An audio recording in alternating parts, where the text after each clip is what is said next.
I work hard, doing all that I can. I'm getting money and fans. Does that make me a man?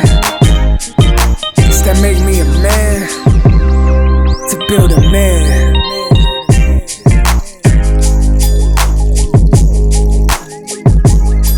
What's going on, everybody? This is your boy, Dr. Jermaine Johnson, and welcome to another episode of Build a Man. Today, we are going to be talking about some of these current events. Well, at least that's how we're going to start off right now.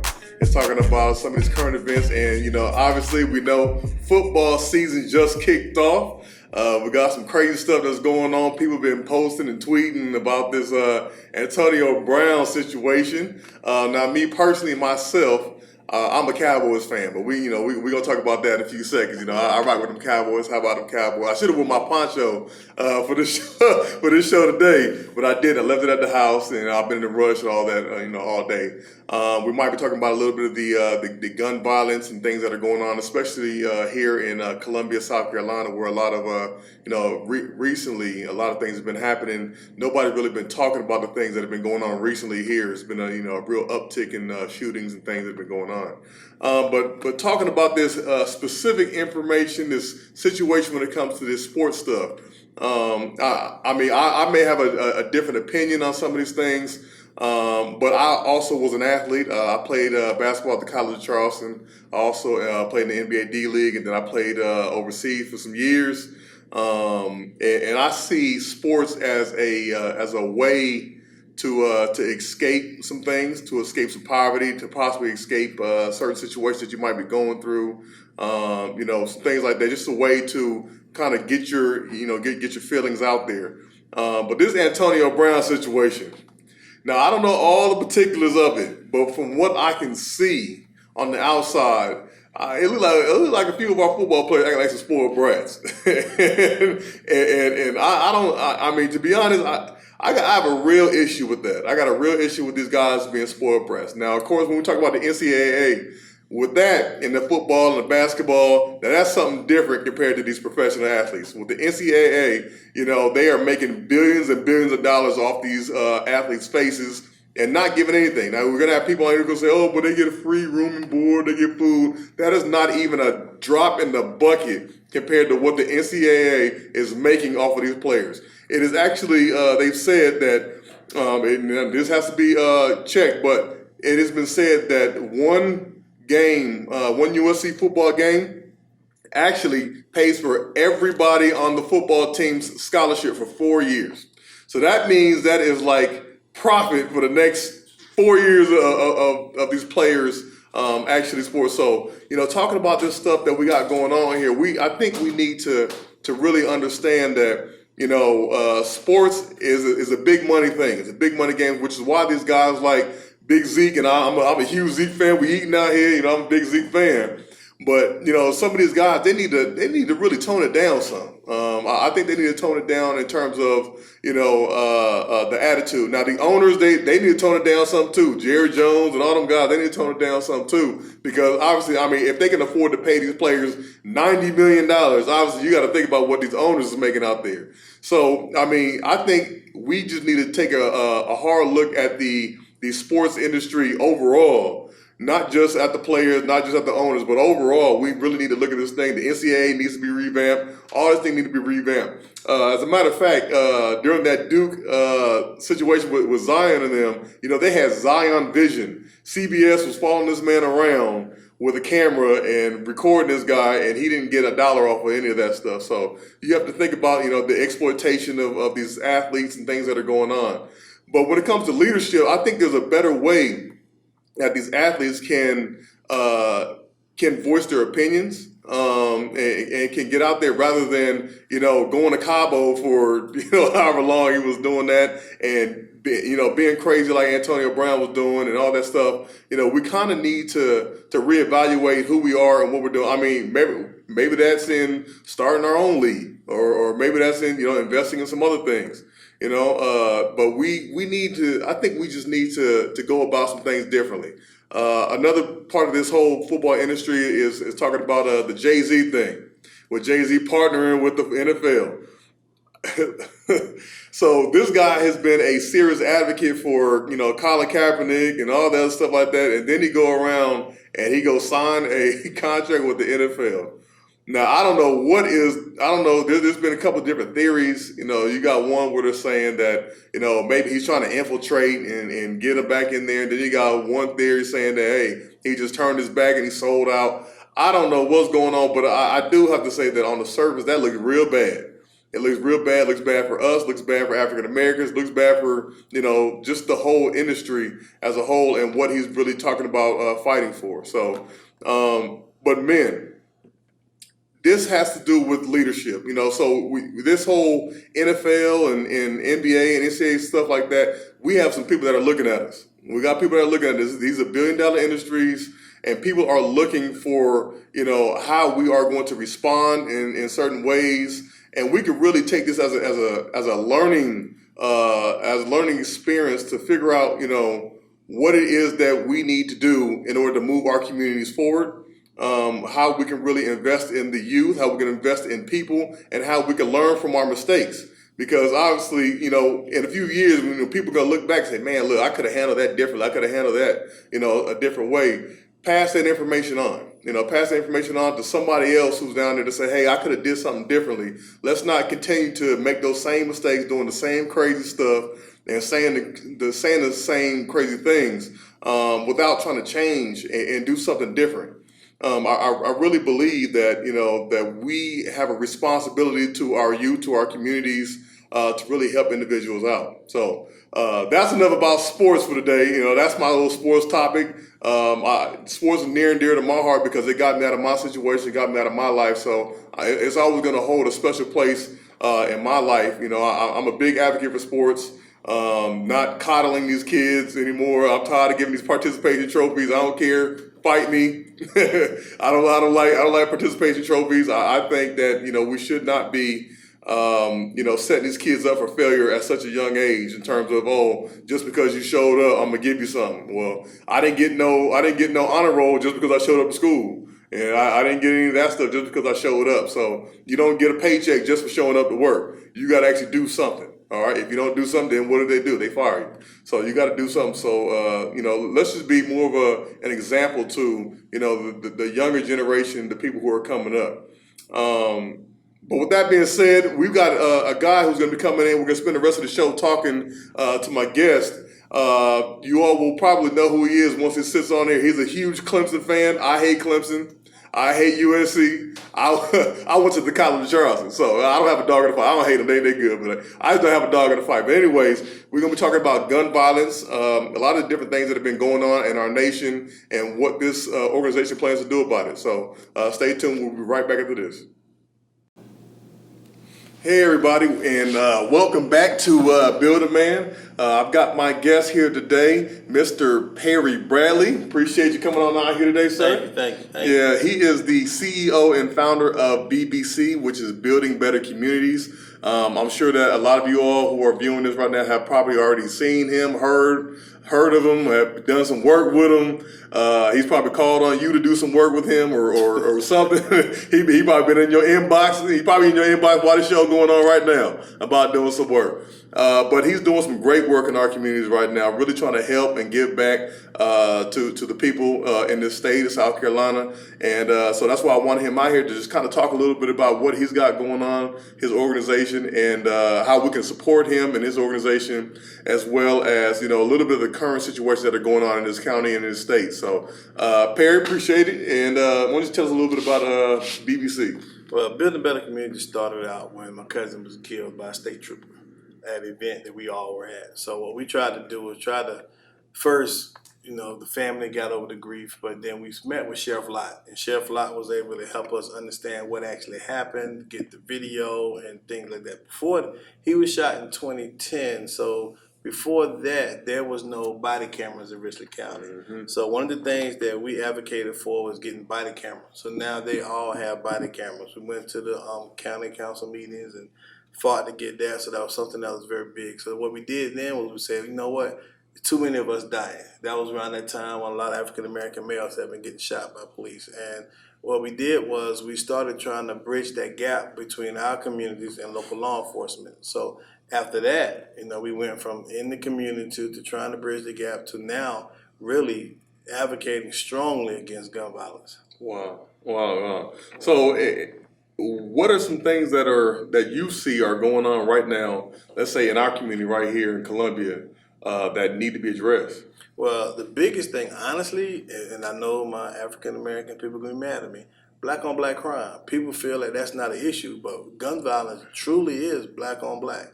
There has not been one Caucasian male or female shot anyone in Richland County. It's all been one Hispanic that was shot at the church by African American, but then we all have, in Richland County, all African Americans have been shot or killed. Wow. I didn't know that's that right there. Yeah. So how would you say that, we can first, how can we make people aware of that stat right there, first and foremost, and what would you say is a solution in order to kind of change some of that? Well, one of the good things we've come up with was this thing called Community Culture Project. And what we do is we try to get all the nonprofits and hold them accountable and say, listen, we're not going to try to say we need to fight gun violence. We're going to try to fight what causes gun violence. You have poverty, you have PTSD, you have self-esteem issues, you have men that can't deal with a breakup of a woman. That recently just happened in my neighborhood in the summer. Yeah, I remember that. It just happened. Yeah. So, and then where I'm from in Sumter, we just had a mass shooting. Mm-hmm. 2 people died. We just had a mass shooting before that on Broad River. It was that Bush River yeah. at the bar. So then we all, so it's so much gun violence, and it's us. It's us killing us. So, that's one of the biggest things we need to start looking at. If you want to help, join us. We do a round table every third Thursday of the month at a different location, and we go into the neighborhoods that people are afraid to go into. Now, in terms of us killing us, I'm going to push back a little bit, all right? I'm going to push back. So in terms of it being us killing us, isn't that, how it is across America in terms of, wherever a high concentrated amount of people are in a specific area, like that's usually that race of people is going to do that crime against that race of people, not necessarily me leaving my neighborhood to go to your neighborhood to do something? Well, my thing is this. Just because I live in a neighborhood, does that mean I need to shoot somebody? Of course not. Okay, then. So my thing is that we have to become responsible and accountable for what goes on in our neighborhoods. In order for us to build better communities, we have to understand and train the mindset of these young guys out here with these guns. I don't care if we live in an all-black neighborhood. I don't care if we live in a mixed neighborhood. There's no reason to kill anyone. So my biggest thing right now is we have to address the cause and what's causing it. It's not the cops killing us. People want to always go out there and push against the police, and that's fine. That's you. But when we're in Richland County, it's not the cops killing us. It's us killing us. Columbia right now is facing 88% increase in homicides by gun violence. That's 88% increase. That's over half. So, that's crazy. Yeah. Whereas Richland County is seeing less than half of the murders they had last year. So somebody's doing something good, but somebody's doing something bad. Yeah. But we can't leave it up to authorities. We can't leave it up to the police. We have to do it ourselves. I don't expect anybody else to come in my house and show me how to do my house. I need to make sure my house is in order. I can't go in your house and tell you how to control your house. So while I'm looking for somebody to come in my neighborhood, in my community, and tell me how to do my community, I should be man enough or woman enough to say, look, I live here.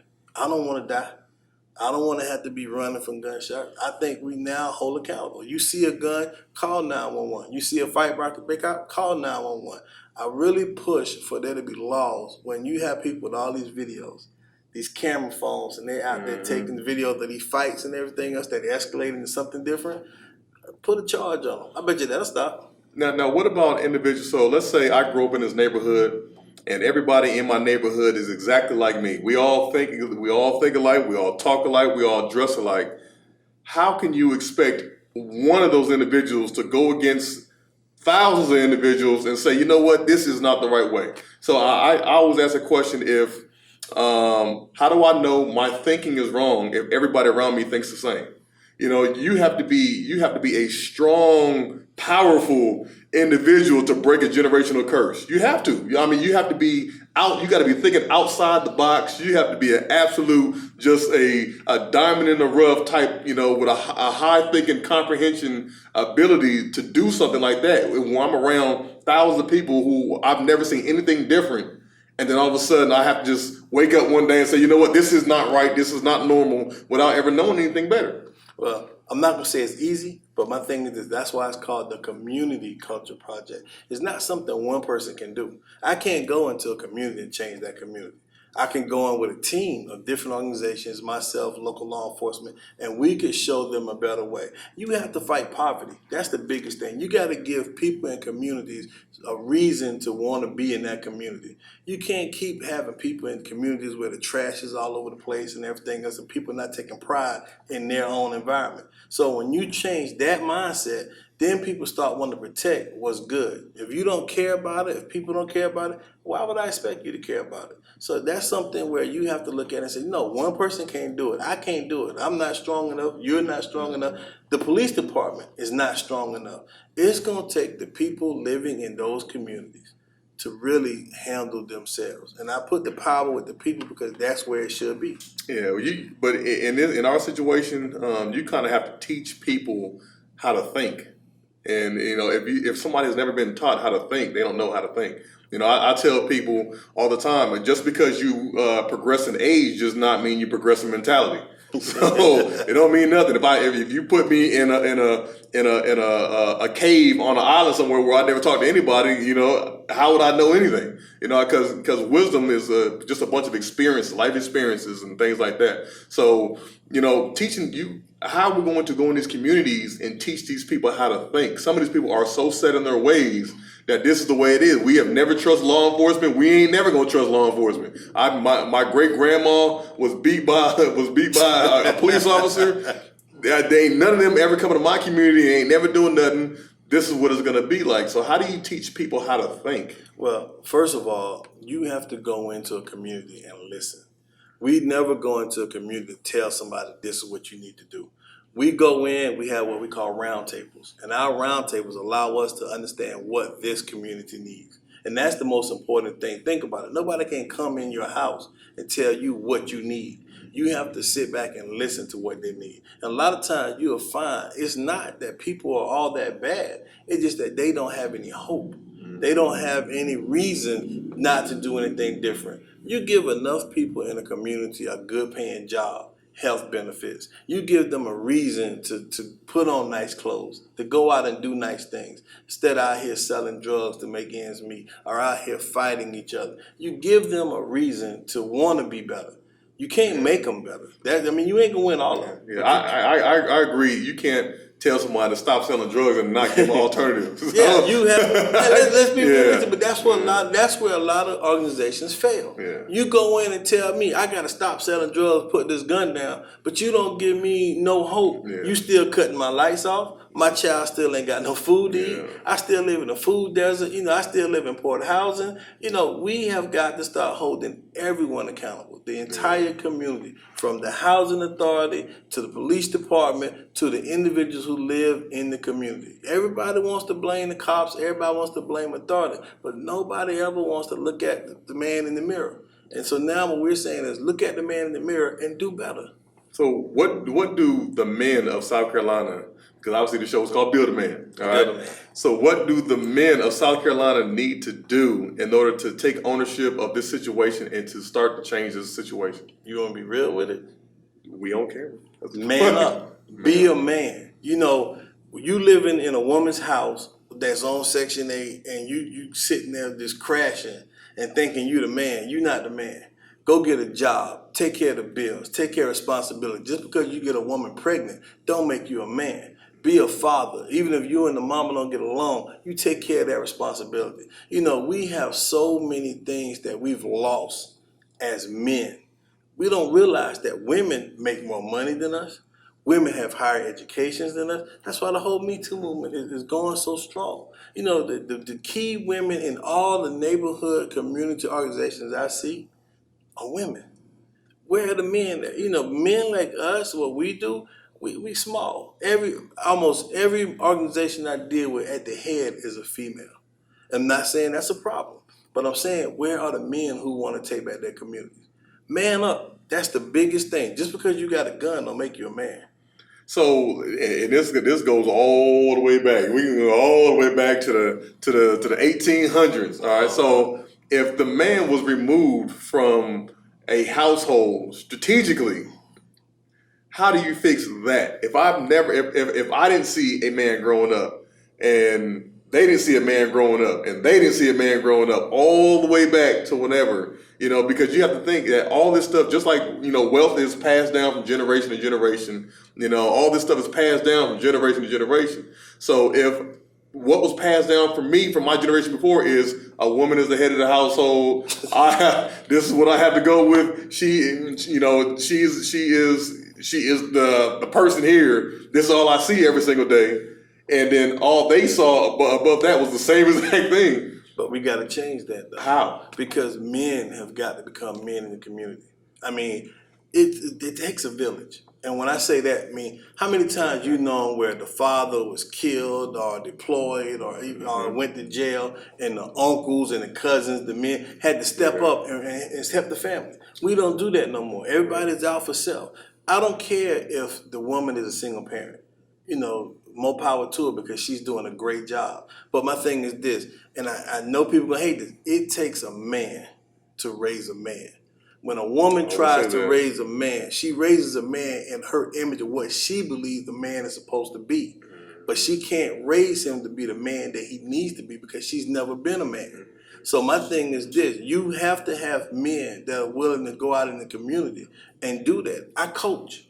And that's one of the biggest things I see a lot of my kids attached to me, because they don't have men in their households. They have just mothers. Yeah. And there's nothing wrong with that. Once again, let me get that clear for all the women think I'm crazy, but it still takes a man to raise a man. And when you have these little boys being raised by women, they don't always know how to handle manly situations. Mm-hmm. So we have a whole bunch of little boys running around here shooting at each other, robbing each other, and they think that's cool. Yeah. And that's not cool, because a real man will tell you, you need to have your butt in there working, making sure you bring home the money, make sure the lights don't get cut off, and stop worrying about that Section 8. You need to be making sure that you make enough money, and you got to have training. Yeah. You got to have training. I work with Why Not You Too, and we do a lot of training, and for like construction training. That's one of the biggest things that I can tell you right now that works.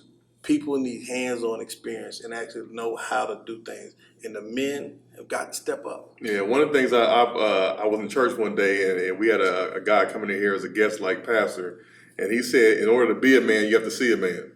And when I heard that, I was like, man, that hit me right there, because you don't know what a man is until you see one. Yeah, that's true. So, that's true. And we talked about all those different things, and again, I also agree. So I don't believe that a woman can't raise a young boy to become a man, but I believe that the chances of her success in terms of raising a young boy to be a man are lessened when there's no man in the picture, and that's statistical proven.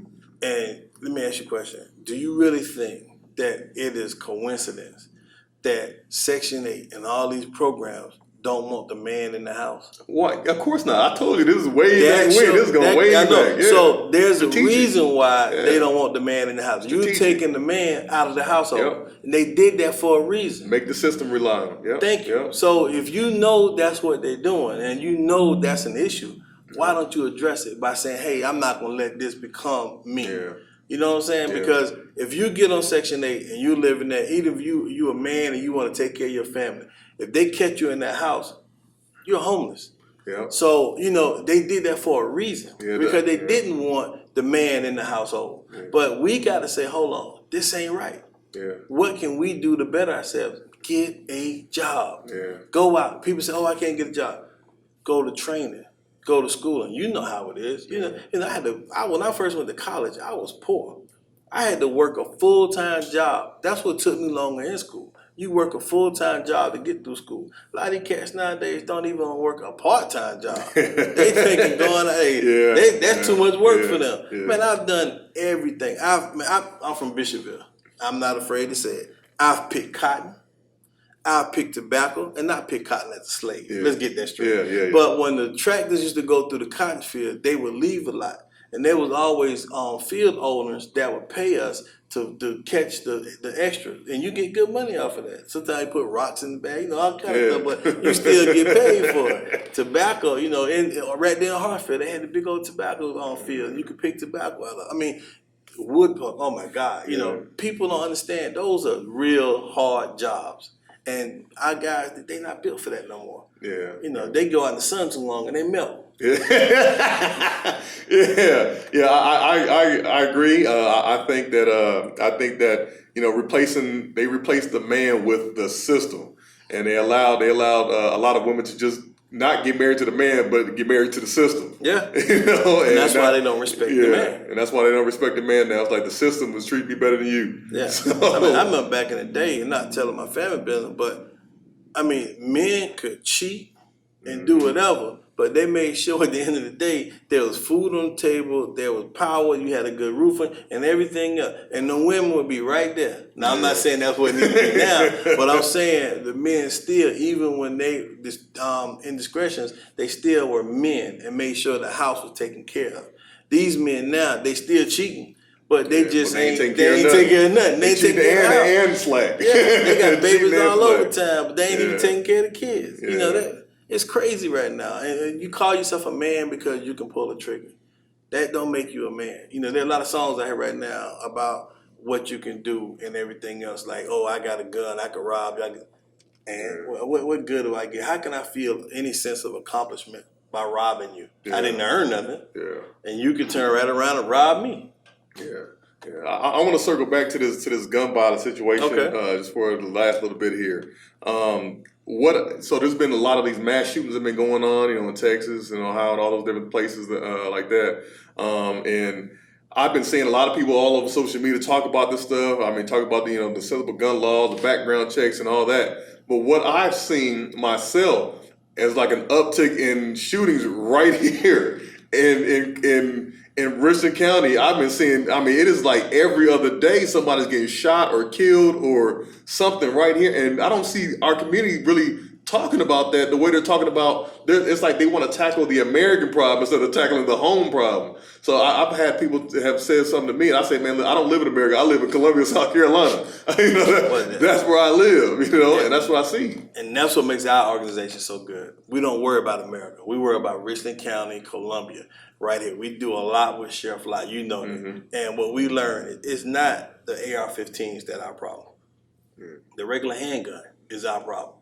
More people are getting killed with handguns than there are with AR-15s. It's just that because you were able to kill so many at one time with AR-15s, they get all that attention. But if you think about it, you do a shooting, you kill 60 people. That is nothing compared to how many people are dying every day by a single gun, by a handgun. Yeah. So, you're right. You got to get away from looking at what the media is trying to get you to look at. You got to start looking at your community and say, hold on, what's going on? Every day there's a shooting, there's a murder right here in Columbia, or in surrounding areas. Yeah. You have any events coming up soon? Yes. This Thursday, we're actually having a roundtable at the Centro Cristiano de Columbia Church. That's on Decker Boulevard. That is the church where the young man was shot in the stomach by someone robbing them. We go out into the community and do that. Then we have the concert across America on the 29th at Bethlehem Baptist Family Life Center, which is a concert designed to bring awareness to gun violence. So we have a lot of stuff coming up. Our website, of course, bbconline.org. Go there, you can see all the things we have coming up. All right, man. Well, appreciate you for coming on out here today, brother. I feel quite enlightened. That one stat got me, and you probably gonna get some feedback on that one, man. Hey, but they can check it. Yeah. Check it. Yeah. Well, it's good. All right, y'all. Well, thank y'all for tuning in to another episode of Build a Man. Look forward to having you back soon.